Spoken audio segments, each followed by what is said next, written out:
There's something about knitting that is incredibly magical. So the activity of knitting is a wonderful thing to do.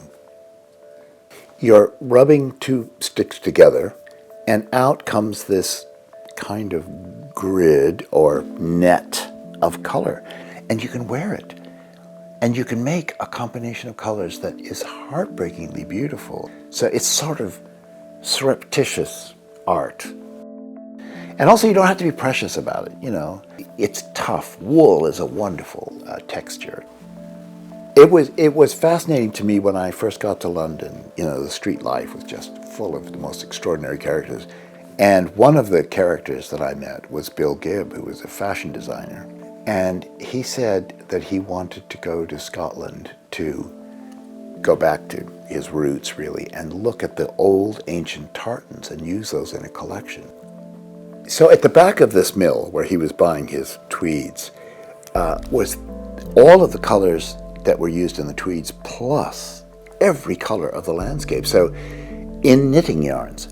And so I bought 20 colors and I jumped on the train and I said to a woman sitting across from me, "Do you know how to knit?"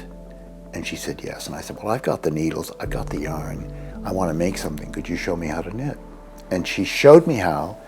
In 20 minutes, I learned how to cast on and make some stitches. And I started making a swatch. And by the time I got to London, I was completely hooked. This college hired me to teach.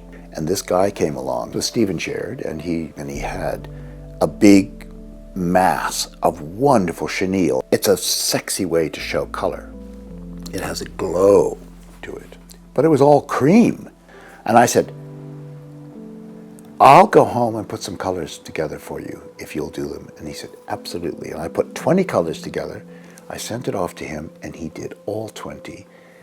And then Rowan had these wonderful colors. And I did this jacket called Super Triangle Jacket. It was 2 colors a row. It was very Fair Isle friendly.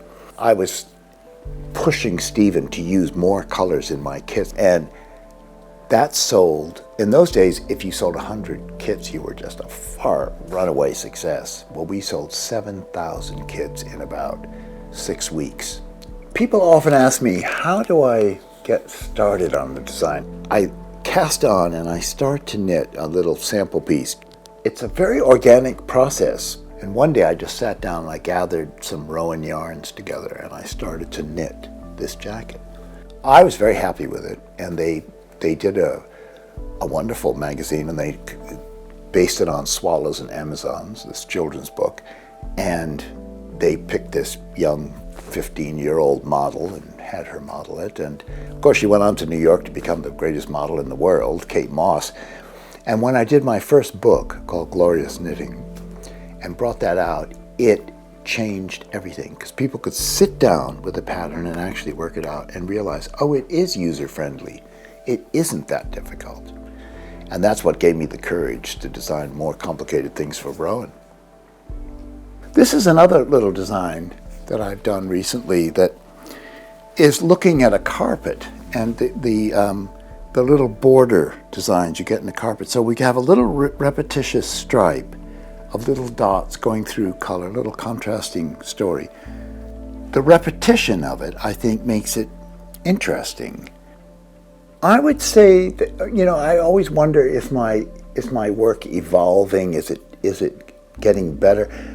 The thing that kept me fascinated with Rowan and never wanting to go anywhere else was the fact that they developed these beautiful books, and their vision of the way they saw the world of fashion and beautiful knitting and combining it with wonderful old English houses or the landscape or whatever made them unique in the field. You know, when you look at a Rowan book, you see that somebody's behind that who is seeing a style and a way of life and an elegance and something a step above the average knitting.